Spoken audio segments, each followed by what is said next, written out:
Hey, what's going on, everybody? Welcome back to the kingdom, y'all. You already know it's the king speaking to you. You stepping straight into part 15 of Disco Elysium. We lost.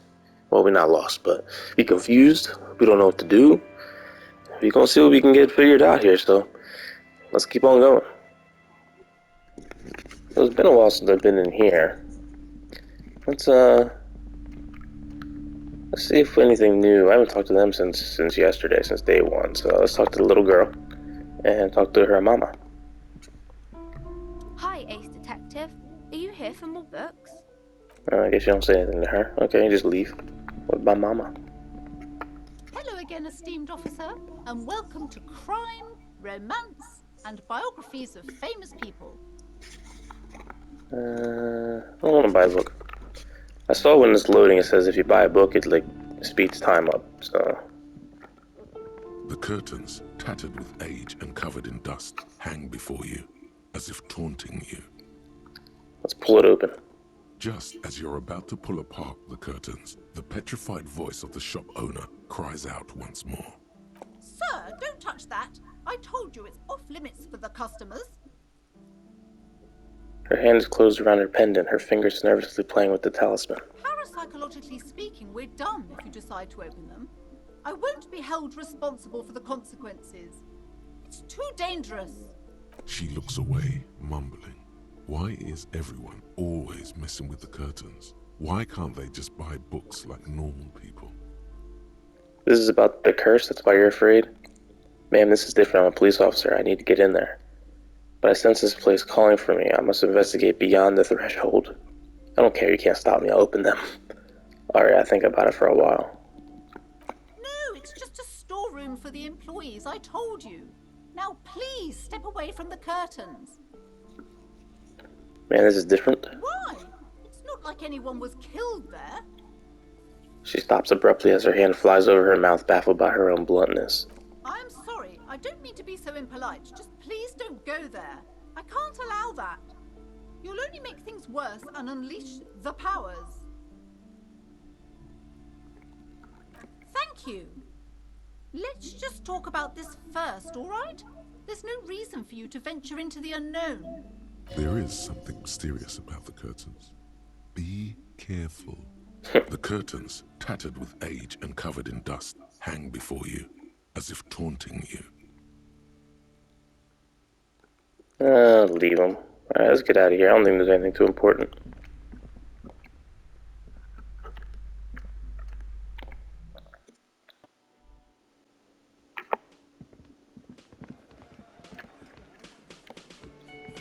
I've got nothing to say to you.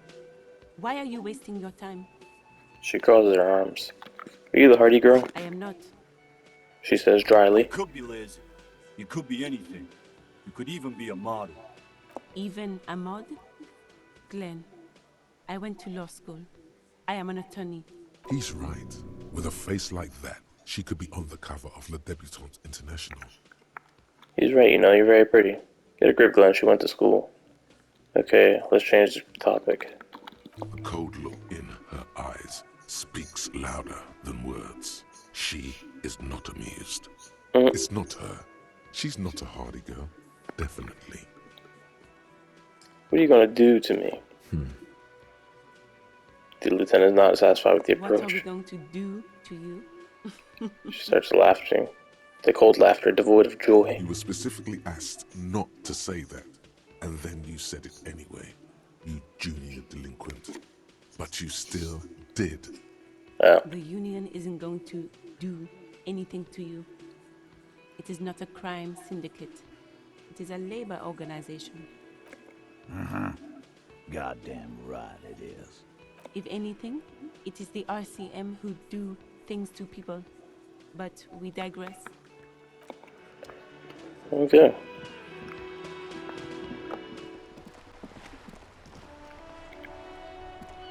Officer, the mere sight of police in Martinez makes me feel safer already. How can I help you? You mentioned Jim Marie Ballou. Who is that? Oh, sweet Jenny. She was the finest woman in all of Revachol. Maybe the entire world. Do not defile her memory, Gaston. Let her rest in peace. So you both know her. We knew her, all right. Lived on the same street our entire lives, just 2 houses apart. The 3 of us have been best friends since we were 4. She was René's first girl, back when the prick was 16. They were courting till he decided he'd rather die for some great ideal than just be happy. And then you stole her from me. Ooh. He jerks forward, but then grabs his chest and stops. Easy, fellas. No need to get this ugly. Do not intervene. Sorry, but I really want to just ask some questions. Oh, officer. It already got ugly nearly 80 years ago when the 3 of us were just learning to walk and talk. You stole her from me. René repeats, trying to steady his breathing and still clutching his chest. I'm not trying to get the man a heart attack. Well, technically, you stole her from me, because we'd been pretty close ever since you two had that falling out over the ink you spilled over her pretty yellow dress. We were just boys then. This was different. You. The tall veteran looks at you and nods. No point starting this all over again. For the 1000th and the first time. Especially when we have company. Officer. What happened to her? She died of pneumonia 2 winters ago. It was a quiet passage, peaceful. He smiles faintly. René and I were both by her bedside when she... He pauses, searching for the right word. Died. No use sugarcoating it. Won't bring her back. Will it now? departed. Until the very hand she couldn't decide between us. The most indecisive woman I've ever met. Why do you think she was indecisive? She could never make up her mind about anything. What to have for breakfast, favorite color, or which one of us to marry. The look in his eyes is happy and distant. She was always leaving one of us for the other, but never long enough to actually get married. Nothing wrong with weighing your options first. That's a bit odd. Women, right? Heck, technically, we're both still engaged to her. You always confused her. Couldn't let us be happy. Seduced her with your fancy words and pastries. Thanks for sharing. Of course, officer. Memories are all we have left. Let's just have a bite of that. I want to ask you about the Union again. Sure, officer. They are the good guys around here. What do you need? It doesn't seem to be anything new. Let's get out of here. No, thank you. For being consummate professionals. You'll have this case wrapped up in no time. Cool. Well, at least I have enough to level up. And that logic up. Get +4 intellect base and a learn skill.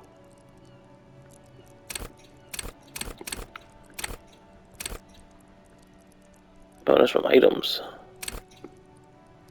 Bonus from thoughts. Bonus from items. Intellect base.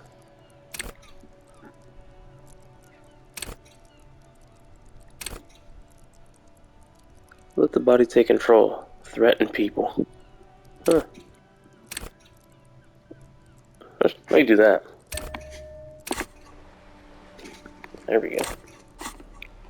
What we got here? Ooh, something new. It's available on the map.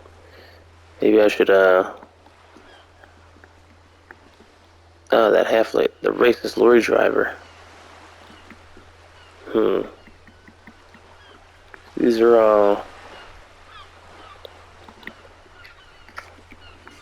These are all medium. I don't know if I'm good enough to be able to do them. If they're easy, I'd definitely be on there.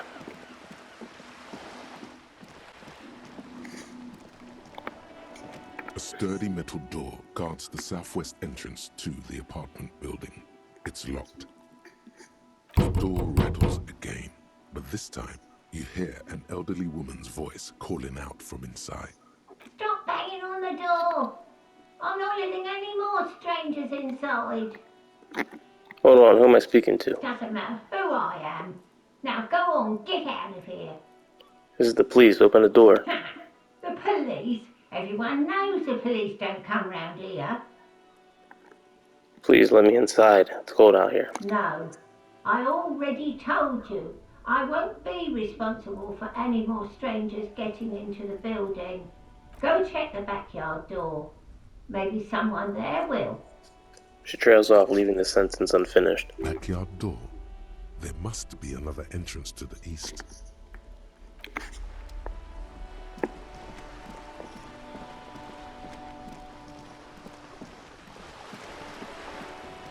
There's Joyce again. Am I missing a way to get somewhere? Yeah, let's just talk about this door back here.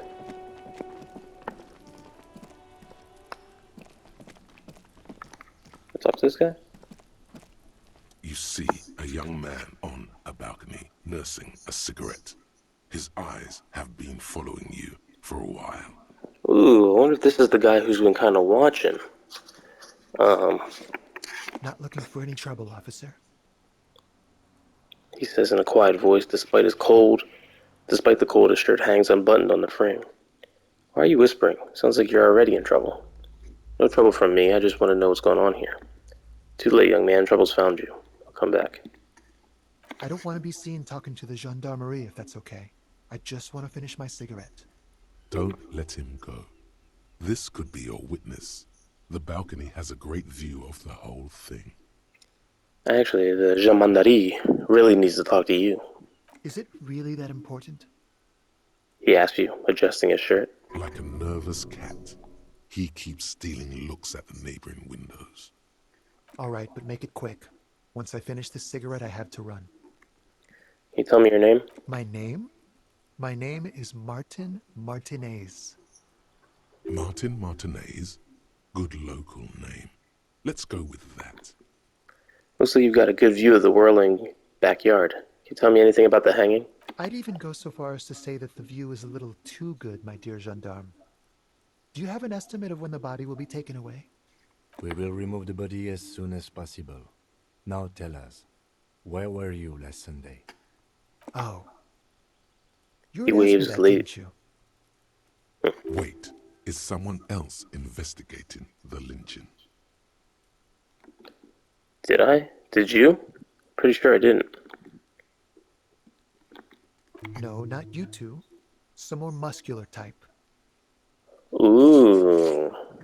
And when did you speak to this more muscular gentleman? Lieutenant takes out his little blue notebook and writes something down. Last week? I don't know. Look. He looks around the courtyard again. Snow blankets, the old patio chairs, and dead houseplants, and all the neighboring windows are black. A downy blanket of white to cover up the miserable poverty of the scene. You didn't answer the question. What were you doing last Sunday? I had a friend over. What kind of friend? It was my Sunday friend. What's your friend's real name? Did he see something? He doesn't reply, gesturing no with his cigarette. Under the grey sky, snow continues to pile on the neighboring windowsills. Someone hides behind a curtain. Those windows have eyes, and those eyes are watching, spying on you three. Alright, we'll talk later. No. We won't. He takes one last drag of his cigarette before stubbing it out on the snowy balcony with his dying hiss. Now, if you'll excuse me, I really need to get going. Ooh, red check.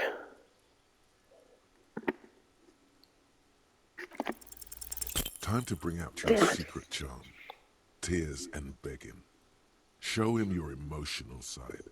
Throw yourself before his very feet like a dog. No, for God's sake, I don't want you to cry. He takes a quick step back and looks around, clearly disturbed. Listen, I really have to go. With a flick of his wrist, he sends the extinguished cigarette sailing over the rail. Good luck with the investigation. He walks away.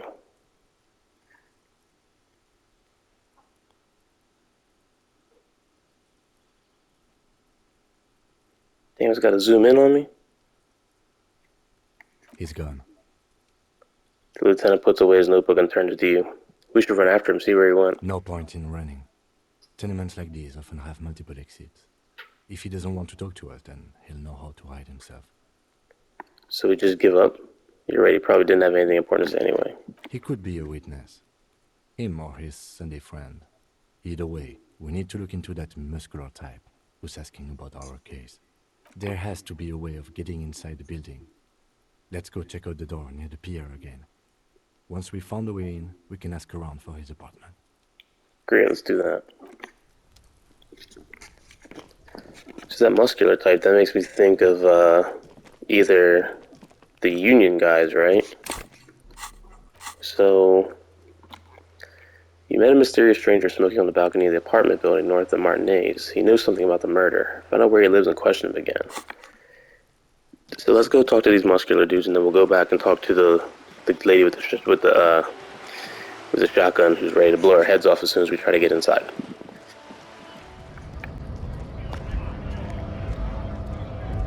Right to work! Right to work! Shame on you! Are you a mercenary hired by Wild Pines? Hell no. I'm just an honest scab. I won't have talk like that around here. You understand? His neck muscles tense up. The veins on his neck bulge. Be careful. He's holding it deep in, but there are things in there you don't want to meet. Alright. The man's breathing steadies, but his eyes are still narrow. Slowly, he's trying to get his right-to-work dance back on. I'm not trying to have him whoop my ass. Let's try this guy up top. And if we don't get anything from him, we'll just go to the other apartment door. See if we can get things moving on there. The unpromising raised pupil returns.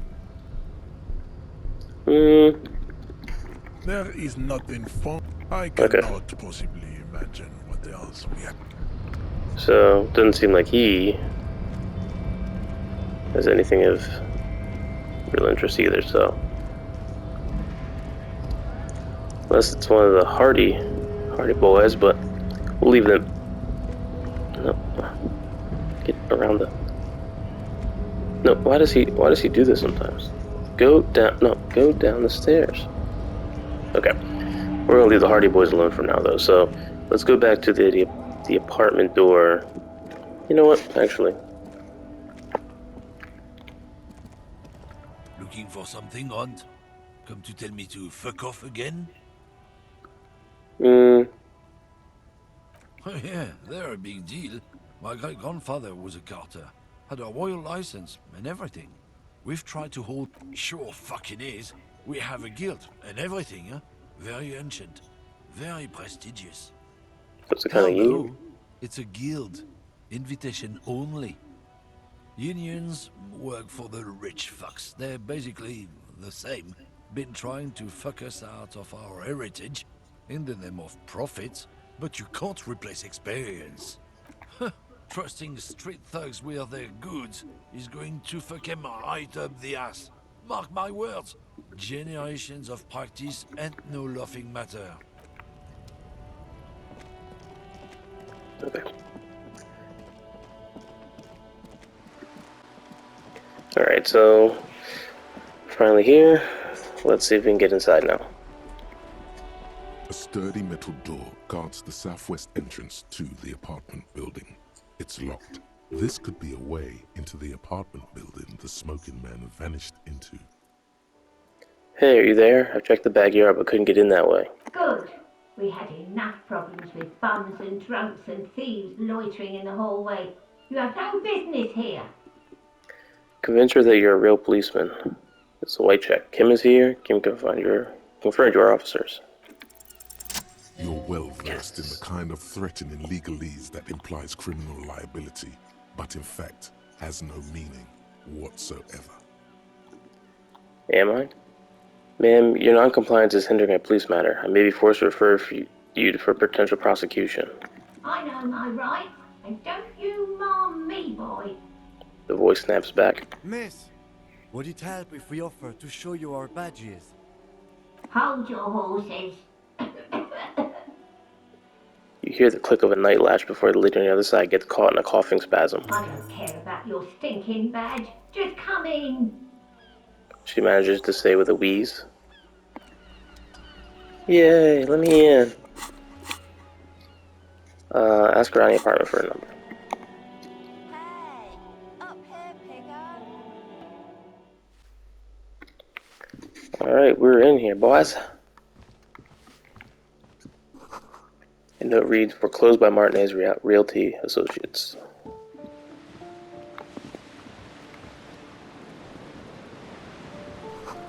The sea below looks cold and winter gray.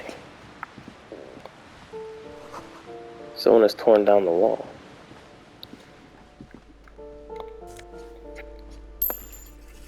Gain 20 real and some nosfed. An old grocery list on the table and checks. What happened here? You can't foreclose on an apartment with a hole in the wall. This looks so sad. It will still be accessible through the apartment next to it. That one didn't have a door. Sadly, nothing of great value remains here. Except there's stuff in the fridge. There's always a little something in the fridge. Indeed.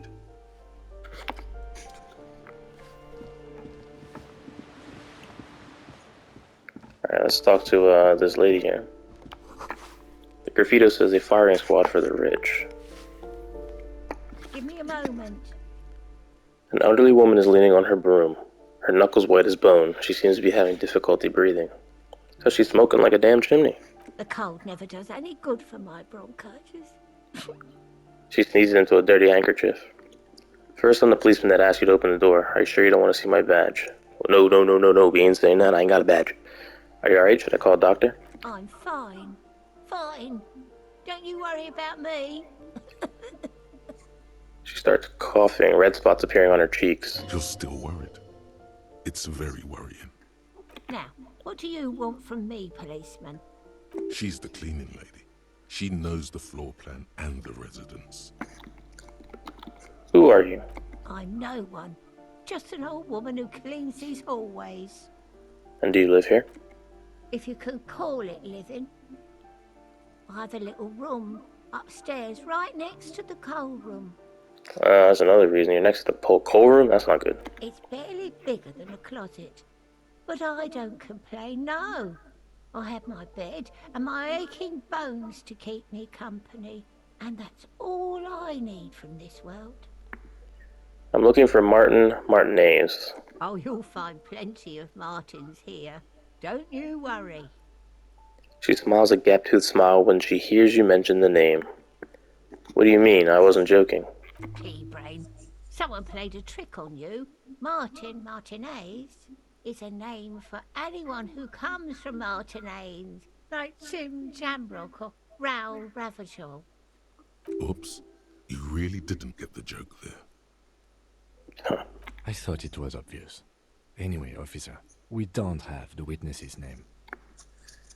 How about a young man in his mid-20s, dark hair, skinny build, a smoker on the balcony? Know where he lives? Yes. I know who you mean. The scrawny boy who's always smoking like the devil, right? She looks at the other end of the hallway. Somewhere in the building, a child starts crying. You hear a radio tuned to a talk show and someone taking a shower. What's he in trouble for? No trouble. I just want to talk to him. Do you know where he lives? He's wanted for murder. He's going away for life. Talk? The cleaning lady starts laughing, but it turns into a violent coughing spasm. She squeezes her broom, trying to catch her breath. He lives upstairs in room 28. Go to the balcony. It's one of those doors there. He's usually home in the evening. Thank you. We should go check out his apartment on the balcony. See if he's home. I have a few questions about those apartments. Ask away, policeman. Do you know who lived in the foreclosed apartment? The hell am I supposed to know? Another nut job, I assume. She really doesn't like those nut jobs. Bad blood there. Why is there a hole in the wall in the abandoned apartment? Some lunatic lost his mind. All kinds of morons pass through these halls. With how small these rooms are, Wouldn't you want to break the wall down? That's all, thanks. She mumbles some kind of response and hacks something into her handkerchief. Thanks, I'm off. Alright. So we found out that he's in apartment 28. It says he's around in the evenings. We're getting pretty close to evening time, so. Apartment 8, their mailbox is overflowing. Ooh, you know we're gonna take that money. Ooh, you know we're gonna take that money. I'm getting rich, boy. Postcard, Boogie Street 46. This crumpled postcard depicts an open-air market in Boogie Street 5 years ago. A vendor smiles and a dead rooster lines his stall, hung by their feet from canopy. Red blood flows onto the muddy street, blurry shadows of people past. You can sell it for $1.20. Door 9 is locked. You hear someone walking around inside, rearranging the furniture. The number on the panel says 10. Knock. The walking stops abruptly, but no one comes to the door. You can feel tension on the other side. Who is this? Demands a female voice, wary and tense. This is the police, open up. Do I have to open the door? You hear the clacking of heels again as the other side walks right up to the door. Her tone is now getting a defensive edge. Do you have a warrant? I'm not obligated to open the door if you don't have a warrant. Let's go. We don't have a reason to get inside that apartment. It's generally easier to do things if you have literally any reason. Yeah, I guess we don't really need to be in there. Ooh, some boots. Take that money too. Just robbing everyone blind here. Someone has drawn a 5-pointed star on the wall. This door has been closed with a padlock. A chalk-drawn number on the board says number 11. Let's examine the padlock. It's a solid lump of metal, but the shackle is deeply corroded. A solid pair of chain cutters would make short work of it. Better whip out those cutters. You won't get very far otherwise. Very little tool on hand. Should we knock first? No reply. Alright, let's equip the cutters then. We busted in, boys. So let's take off the bag and put on the chain cutters. This door has been closed with a padlock. A chalk-drawn number on the board says 42%. Nah. That's not. That isn't just a 5-pointed star. It's an inverted white pentagram cradled in a wreath of antlers. The iconography of communism, in other words. Inspect the symbol closer. The star and antlers was developed in the 6th decade of the last century and quickly adopted by Mezov and the communards during the revolution. Even today, half a century after, the star and antlers retains the ability to evoke hope, disappointment, and fear in equal measure. Why is the star upside down? To symbolize the toppling of the old order. Also, some social democrats were already using it. Why white? Because white is the color of peace. What does it evoke in me? Gone. Gone is the glory of hope. Only the scribblings of impoverished students remain in dirty hallways. Why? What?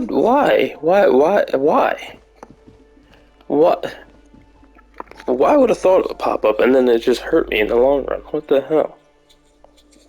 I'm running out of stuff to heal my morale, man. I'm about to die. Item gain, flip up glasses.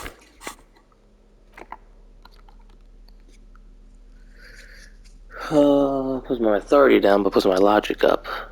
These flip up glasses were fashionable at the old, but have since lost their popularity. Their thin gold alloy wireframes are a reminder of drug-addled bohemian artists. These days, the glasses are only favored by organized crime accountants who desire to look cool. What are my glasses that I have on now? +1 visual calculus, -1 drama.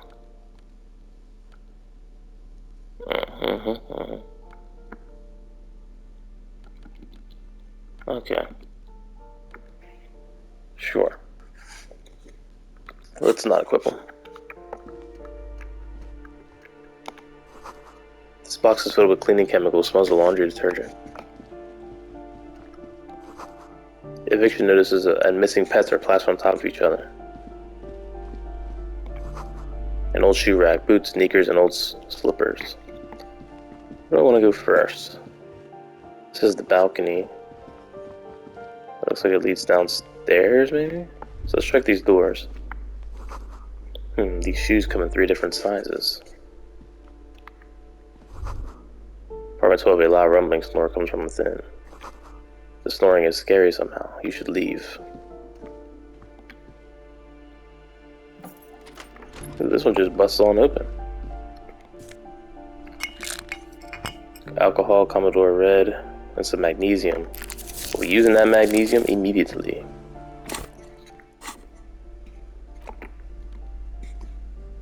A large crimson bottle of cheap sugary wine, made of poverty sugar, artificial taste enhancers, and a vague memory of grapes, guaranteed to color your lips. Puts my physique up, but my morale down. I cannot afford to put my morale down anymore. I thought about it for a second, because I do have that one thing that says drink some alcohol for my task, but nah, if it's put my morale down. Oh yeah, we're taking that. These shower curtains are covered in some sort of slime. That's disgusting. Should we go to the balcony, or should we... Let's see what's here. Okay, so this just let us outside. Okay, so we're just out here now. I gotcha. I gotcha. Let's go back in.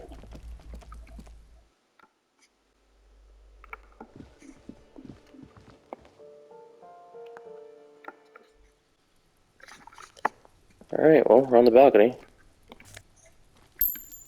Let me take that money. The breaker box is full of cigarette butts and electric wires.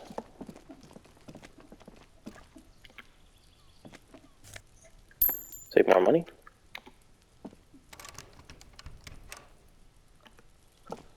Okay. Nothing seemed to happen there. I don't think I'll try again. Okay, yeah. That little rattling is me. Wasn't sure if that was me making the sound or what. Someone's growing rosemary, thyme, and a cactus. There's these windows. I think. Are they windows? Or are they doors? This door is made of metal and appears to be reinforced. Someone here really values their security. Number 28. This is where the cleaning lady said the smoker on the balcony lives. Let's see if anyone's home. Knock on the door. Should I check the other things first? Let me check these first. This is the door to 29. Complete silence, whoever lives here isn't home. There's a door to 30. Voices from within sing along to some buoyant dance track. Okay, yeah, let's knock.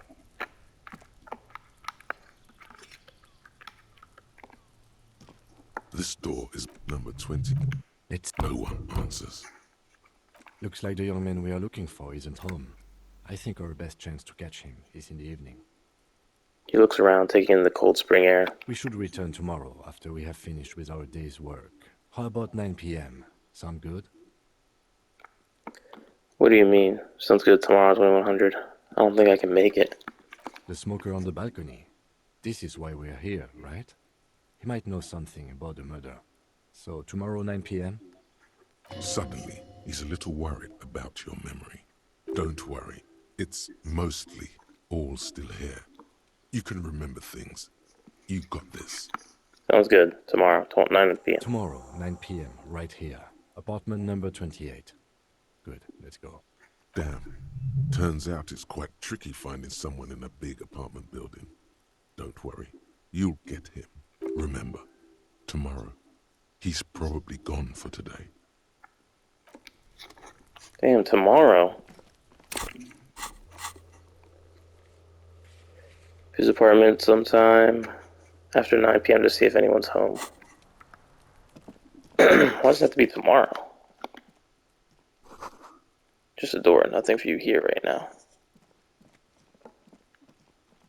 Dang. Well.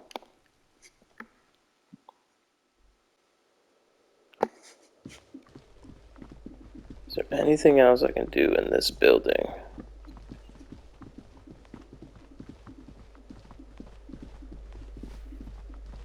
Should I talk to the lady again? Oh, I didn't go here, did I?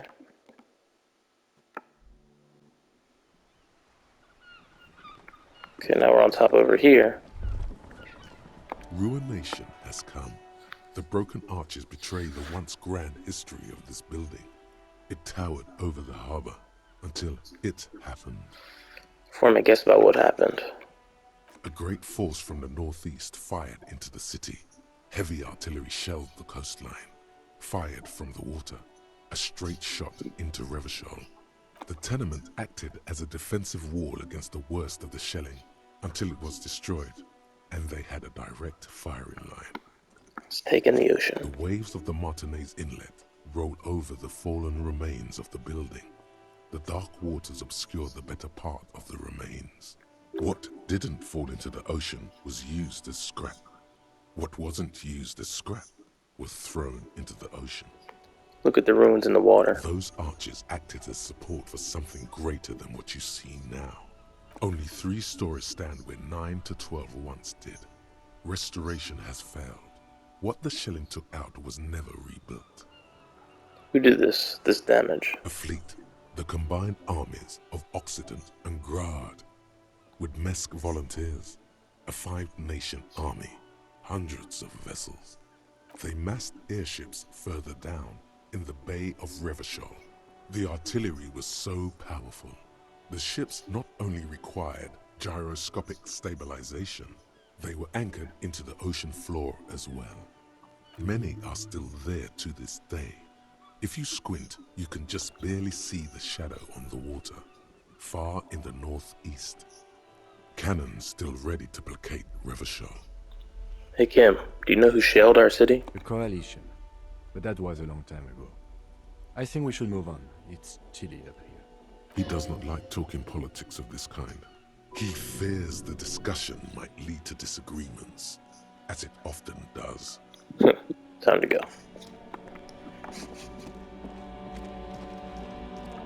What you doing up here, bro? The streets will Right, lady. turn red once more. A great torrent rushing down Rue d'Esperance. You wait and see. The girl stares at the sailboat by the pier. The streets will not flow red with anything. Who are you? I'm Cindy the fucking Skull. What else do you want to know? Date of birth, blood type, the last time I was tested for Hep C. We just want to know your name, little lady. No need to get defensive.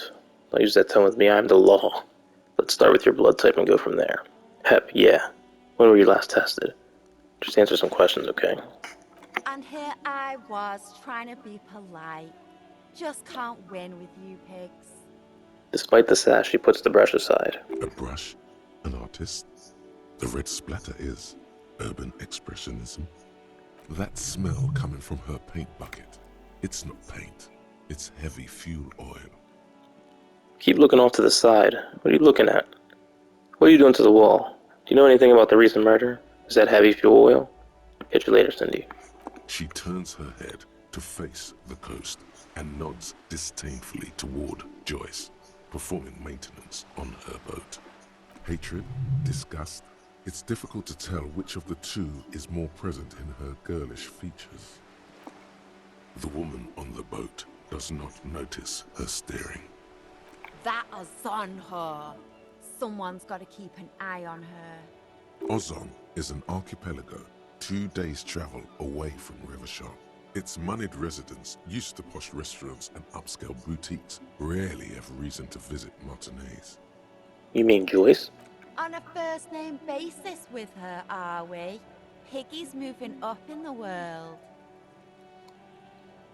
Why all the negativity? Have you got a crush on her? Aching for an opportunity to defend her honor? What are you doing to the wall? Can't you tell? I'm painting a beautiful mural, an aereo graffitio visible from low orbit. I haven't really started it yet. I'm waiting for the right words. She studies the wall, suddenly pensive. So you don't know what to write? Why are you so committed to defacing the building? I have an opinion on this when I hear it. Have you ever tried your hand at graffitio? When faced with a blank wall, most people write unimaginative stuff, like pigs go home and Mona was here. We rarely see pigs round here, though. Just union cads. And my name's not Mona, so... She wants it to be something true and total. Why are you so committed to defacing the building? I have an opinion on this when I hear it. Yeah? I love public art. Don't mind us. Keep doing what you're doing. We won't have to stop you. This is hooliganism. Actually, I don't have an opinion. Thanks. I'm sure the inspiration will come to me now that I have an official RCM stamp of approval. You've lessened her desire to deface the building. Do you know anything about the recent murder? I ain't no snitch, pigstein. Go forth and forage in someone else's shit. No shortage of squealers in these parts. Actually, there is a shortage of people who talk to us in a normal, calm, informative manner. We weren't put on this earth to make your life pleasant, fucko. Is that heavy fuel? Oil? Red-dyed heavy fuel oil, intended for exclusive use in government vehicles, to be precise. He says, studying the contents of Cindy's bucket. What did you think I was using? Aquarels? Sucked it out of a cop's fuel tank myself. Back in Jamrock. She really did it. She's proud of it too. Fumes are bad for you, okay? You better hand it over. That's some clever cultural commentary. Something to think about next time you're driving around in your pretty little piggy carriage. Catch you later, Cindy. Watch your back, Ungulate. You've got eyes on you. Interesting. We'll be back for her. What's in this box up here? Money. Above, tarps flap in the wind, forgotten hammers and nails rusted. The door's locked, you can't get in. The chair's new, someone lives back here.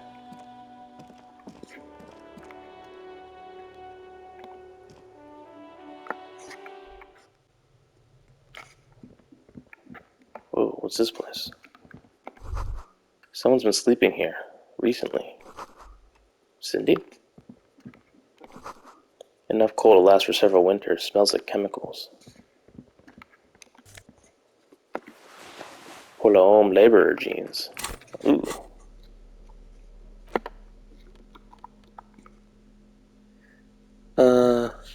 Electrochemistry. Damn, give me with the god ass. My reaction speed goes down though. Although these jeans look worn, the wearer must have had an ass given to them by the mighty Lord himself. That beautiful peach-shaped man-ass has imprinted itself so deep in the fabric you can't help but wonder if wearing them would start molding your own vague rear side into a more shapely form as well. Damn, that's tempting.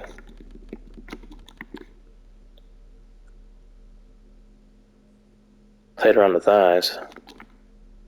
Do I want my reaction speed down, or do I want my savoir-faire down? Which one am I higher in? Reaction speed is a 3. Savoir-faire is a 0. Shit. Let's put these tight-ass man jeans on. Oh yeah, I'm looking good now. The pockets of these new jeans are perfect for sticking your hand into. Makes you look cool, calm, and collected. As your hand enters the pocket, your fingers brush against something. Soft, yet crinkly. Take the item out. Hey, it's a chewing gum wrapper. It reminds you of the fruity juice of apricots. You should inspect it closer if you have time. Something about the wrapper's texture is familiar. By the way, the raw materials were most likely exported from Seaguy, the apricot suzerainty, and processed in sur-le-clay into the apricot-flavored chewing gum, loved by kids of today and yesterday. Something about it is familiar, and not only to your fingers. Alright, well. A crinkled chewing gum wrapper. The worn label reads, Tutti Frutti. It smells faintly of apricots, with a barely noticeable twinge of cinnamon. You feel compelled to point out that there's nothing fruity about cinnamon. It's a spice derived from tree bark. Cinnamon's not a fruit. Can a used wrapper shrug? Seems like that's what the wrapper is doing somehow. This is not about flowers or bark. What is this about? Why are you looking at this wrapper? Why do we even care about this? Good question. There is no answer or secret phrase written on the inside of the wrapper. Yet you're drawn to it. Drawn by regret. Stop before you hurt yourself with a Tutti Frutti wrapper. Throw it away, please. I'll hang on to it just in case. Carefully fold the wrapper into a square before putting it back into your pocket, lovingly even, despite the strange feeling of regret.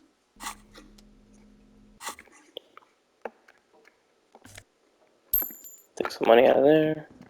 I think this might be it.